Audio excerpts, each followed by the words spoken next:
Hey, Clutter Warrior. Today, let's talk about choices, particularly around money and our 200 lies.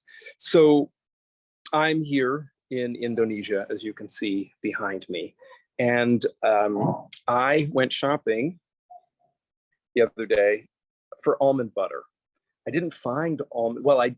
So actually, let's back up. That's one of my 200 lies. I did find almond butter at the store, but it was 150,000 rupiah, which turns out to be about $10 US, which felt like a lot for such a small bottle. In the US, a bottle of almond butter that would cost about $10 would be twice this size. So I had a little sticker shock. Then I'm in a different grocery store and I see this for roughly half the price, coconut almond butter. I think, well, maybe it's mildly coconutty flavor and I can get what I want for half the price. So that's the story that I tell myself because again, I just had that reaction of like, oh, I can't spend $10 on almond butter. I can afford it, but I didn't want to spend it. So I tell myself, this will probably be just as good. It's not. It's horrible. It tastes mostly like coconut. I can barely taste the almonds. So now I've spent the money on this jar. I'm not going to eat it. And because I do want what I want, I go back and buy this jar. So how many times in each of our lives have we told ourselves a story? Look, this is a consumable good. It's not even something like a water bottle that I'm going to use more than once. I'm going to eat it and then I'm going to be done with it. So don't get attached to the specific example as much as the example of the thinking process and the choices that one makes based on the thinking process. So for me, I told myself, I don't want to spend that much money. I'll buy something almost as good and save the money. Turns out it's not almost as good. Now I've spent the money. And now I could also then tell myself, oh, I will force myself to eat this. I don't want to eat it. It's nasty. To me, I don't want to eat it. It's not what I want. This is what I want.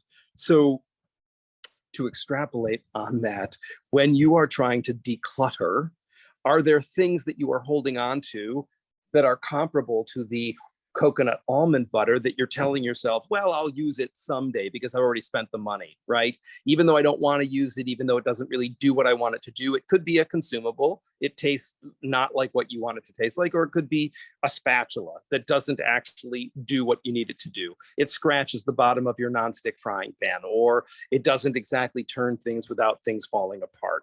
Whatever it might be, there are probably examples of something like this in your own personal life where you are telling yourself a story, you're holding on to something that doesn't serve you because of the sunk costs.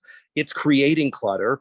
It makes you miserable every time you look at it because you feel stupid. I felt stupid. I thought, like, I can't believe that I've wasted this money on something that I'm not going to eat.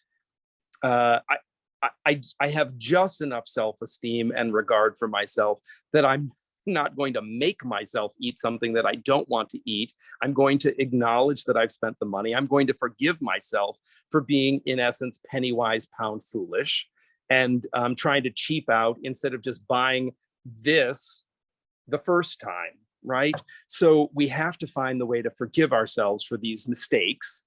We can call it a mistake. It was a mistake. I should have just ponied up and bought what I wanted because I could only find it in one store. Almonds don't grow in Bali, so they grow in Australia. So it's going to cost more money here.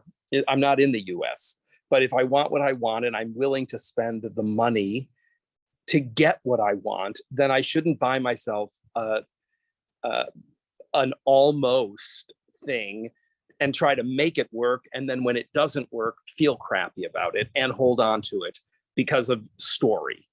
I have to find the way to forgive myself for my choice, let it go, move on. Life is too short and I can make the money again. So So it's not like I don't feel the impact, the financial impact, the emotional impact. And I feel it and I move on. So I don't stay stuck there. So that's an opportunity to extrapolate on that in your own lives and look around. If you're holding on to things because of the story around the sunk costs, can you forgive yourself? Can you let the purchase go and get on with your life rather than holding onto the object, and by extension, holding yourself hostage to the object just about the money? And again, I'm not minimizing the financial implications. I understand that not everybody has the money for a do-over. Still, if it doesn't serve you, you can find a way to make the money again quicker than you can navigate saddling yourself with something that just causes you grief and sadness every time you see it and interact with it. That cost has got to be more impactful than the money. The money sucks, the time sucks, but feeling shitty every time you look at it and interact with it feels worse. At least it does to me. So that's it for today. Be with you again soon.